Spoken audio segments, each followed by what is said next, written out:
Olá, boa tarde, pessoal. Vou aqui gravar mais uma vez, que eu acabei de fazer a gravação desse vídeo e perdi. Está sendo um drama recorrente isso. Mas agora eu mudei a configuração aqui do arquivo, né, do programa que eu utilizava. Eu espero que não ocorra novamente.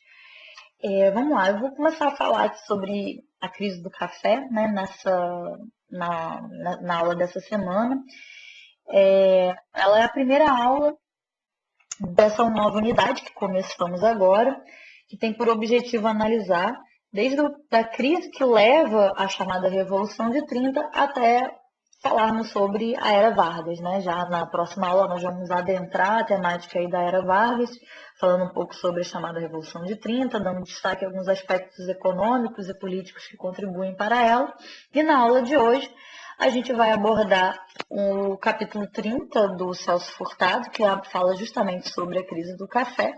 O Celso Furtado, como já falei com vocês, ele foi um economista brasileiro que teve um protagonismo muito forte, não apenas como intelectual, mas como agente político, né, atuando em ministérios, Ministério de Fazenda, Economia. Então, ele teve um destaque muito significativo na história brasileira. E esse capítulo ele analisa justamente a questão do café e a crise que acometeu a lavoura cafeeira às vésperas aí da Revolução de 30. Né? Então ele vai falando como vai se dando a relação com a produção do café no Brasil. Então vamos lá. Primeiramente, gente, é importante a gente observar a relevância do café para a economia brasileira.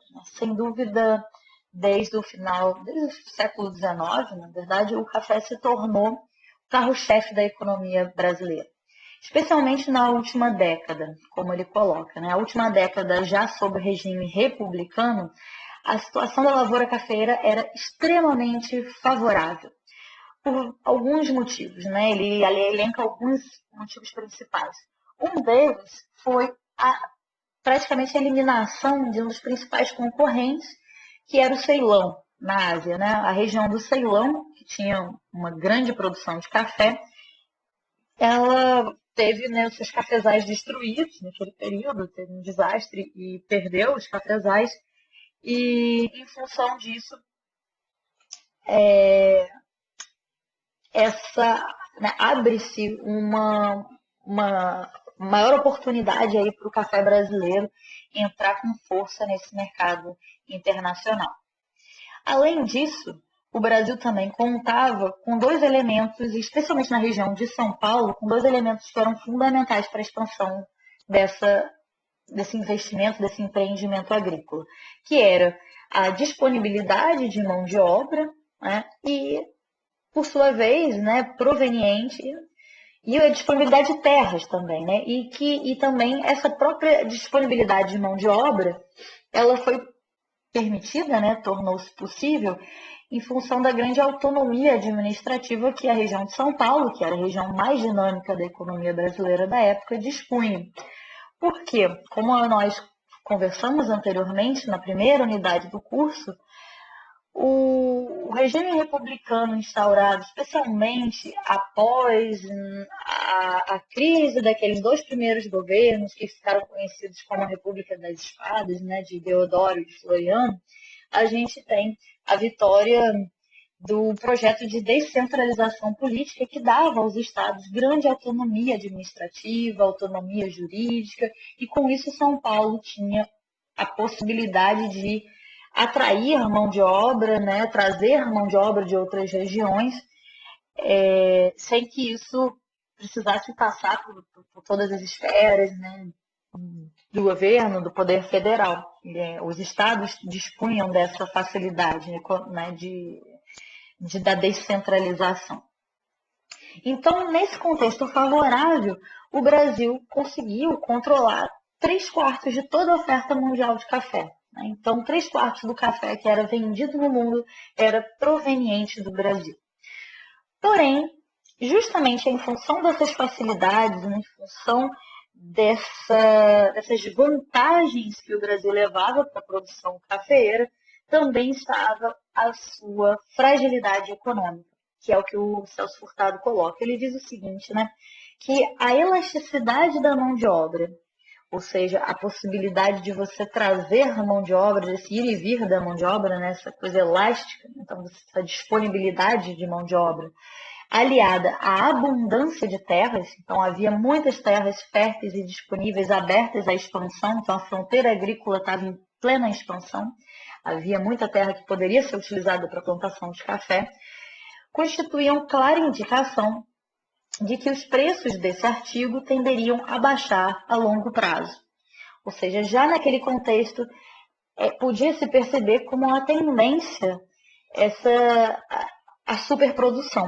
Né? Porque se tinha mão de obra abundante, terra abundante para produzir, a tendência era que cada vez mais e mais investidores colocassem seus recursos, seus esforços, seus capitais e a mão de obra naquela cultura, né? Ou seja, voltassem a produzir para a produção de café, que estava em alta no mercado e que tinha muitos meios disponíveis para sua expansão.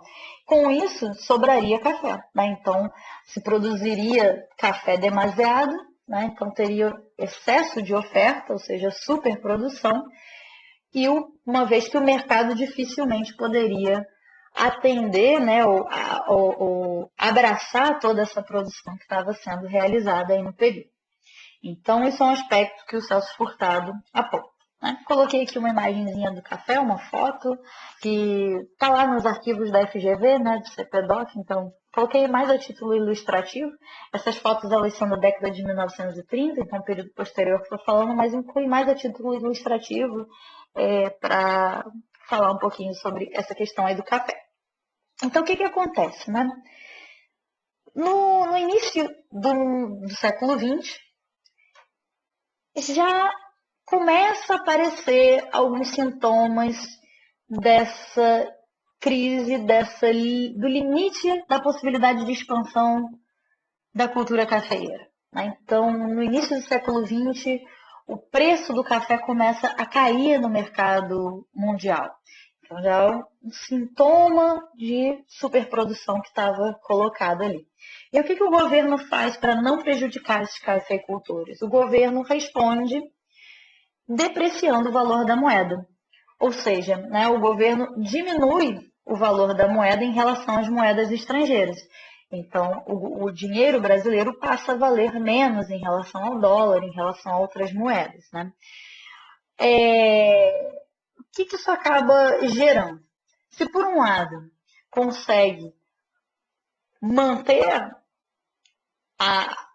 essa renda aí dos cafeicultores em relação ao mercado interno, manter o valor dessa renda, por outro lado, uma vez que o dinheiro passa a valer menos em relação ao dinheiro estrangeiro, isso acaba gerando uma série de problemas, né? Que é o que ele coloca, especialmente, ele vai gerar problemas em relação à compra de produtos importados. Então, produtos que são importados, eles vão encarecer. Vou dar aqui um exemplo, né? Algum tempo atrás,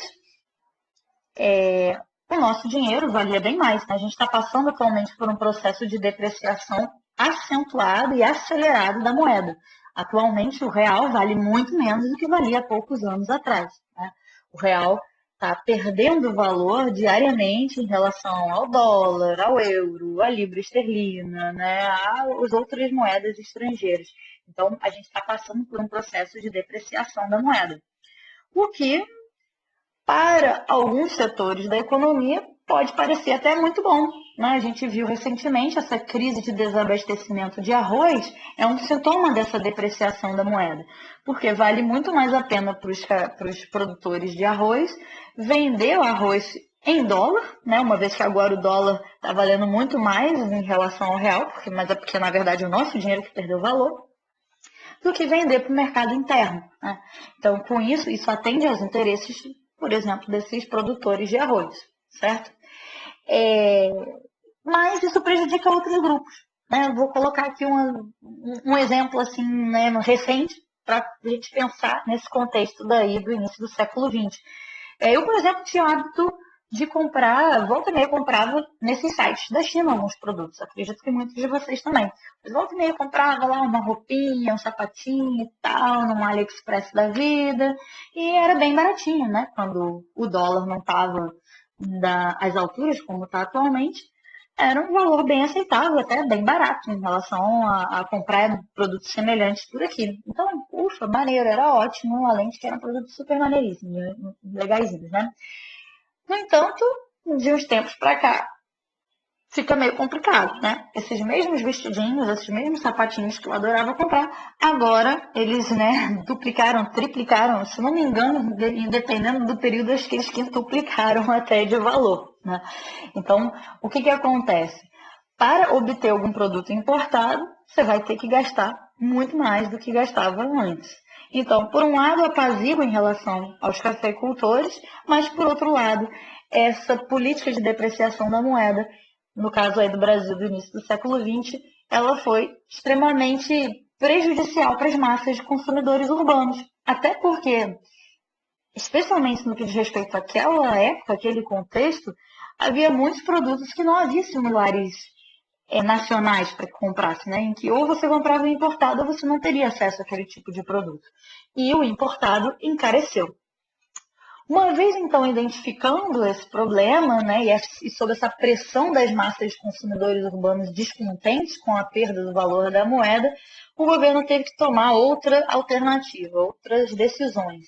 Não mais a depreciação da moeda, porque não estava sendo viável continuar diminuindo ainda mais o valor do dinheiro, né, do dinheiro brasileiro. E aí que, então, configurada essa superprodução, eles resolveram criar políticas artificiais de valorização do café. Uma das principais políticas artificiais de valorização do café foi que ficou conhecida como o Convênio de Taubaté, que foi celebrado no ano de 1906. A ideia desse Convênio de Taubaté era justamente comprar o excesso de café que estava sendo produzido e, com isso, retirando esse excedente, né, do mercado, os valores do café se manteriam elevados. E os cafeicultores continuariam a ter o seu lucro garantido. Okay? E então, o Celso Furtado analisa um pouco, aqui mais uma imagenzinha de uma lavoura cafeeira, né? Então, o Celso Furtado analisa um pouco quais são os significados, os efeitos, os riscos que implica este convênio. Primeiramente, gente, é importante destacar que o convênio de Taubaté, ele se dá a partir, ou voltado para o estado de São Paulo, e depois outros estados aderem também a esse convênio. Né? Então, a ideia era justamente valorizar nessa política de valorização do produto, mas na verdade não é bem uma política de valorização, mas de evitar a desvalorização que seria natural em função da circunstância aí colocada. E no que ele consistia, né, o convênio de Taubaté? Então, a princípio ele dizia, né, ele afirma que tinha por intenção restabelecer o equilíbrio entre a oferta e a procura de café. Né? Então, o governo interviria no mercado, né, intervém no mercado para comprar os excedentes que supostamente, em um momento em que houvesse uma baixa na safra, né, na baixa produção de café, o governo pegaria esses estoques, esse café armazenado, e recolocaria esses estoques no mercado, vendendo esse excesso de café, e com isso se restabeleceria o equilíbrio. No entanto, como a gente vai ver mais adiante, era impossível se restabelecer esse equilíbrio, porque a tendência, mantendo o valor do café elevado, era manter também elevada a produção de café, porque cada vez mais investidores iam querer continuar investindo nesse produto tão valoroso. Né? Um parênteses aqui que é importante eu destacar é que é interessante observar essa política intervencionista manifesta no Convênio de Taubaté, porque ela é algo bastante excepcional para o período aí da Primeira República. Né? Esse período da Primeira República, que é inclusive chamado pelos autores do livro Brasil Republicano, né, da coletânea, que são vários livros, né, do Brasil Republicano. Inclusive, vamos trabalhar com alguns deles, alguns textos que vêm do Brasil Republicano nesse nosso curso. Nessa nossa unidade, vamos trabalhar com um, na próxima, com 2 textos do Brasil Republicano. Então, o período referente à Primeira República, eles chamam, inclusive, do período do liberalismo excludente. Liberalismo se referindo à forma como o governo lidava com a política econômica, que era baseada no mínimo de intervencionismo possível, e esse liberalismo também excludente, especialmente no que diz respeito às massas da população, que não eram entendidas como sujeitos de direitos, cidadãos de plenos poderes aí nessa Primeira República. Mas deixo isso para trabalharmos mais adiante. Mas é interessante que num contexto em que o carro-chefe da economia, que é o café, se encontra ameaçado e, consequentemente, os cafeicultores que investem no café e que não à toa o período ficou conhecido como o período da República do Café com Leite, e o café à frente do leite, certamente, aí o governo toma uma postura mais intervencionista, né? Então, nesse caso, o governo busca intervir, mas intervir de uma maneira que nós, como veremos, foi bastante complicada e limitada em termos de resolução do problema enfrentado. Por quê? Pela forma como isso se deu. Né? Então, vamos observar os outros pontos aí que o Celso Furtado apresenta em relação ao convênio de Taubaté. Como se daria o financiamento dessa compra? Né? Com que dinheiro vai se comprar o café? Com empréstimos estrangeiros. Então, o governo ele se endivida, ele pega dinheiro emprestado fora, com outros países, e com esse dinheiro o governo vai comprar o excesso do café. Provando que eu estou ficando traumatizada.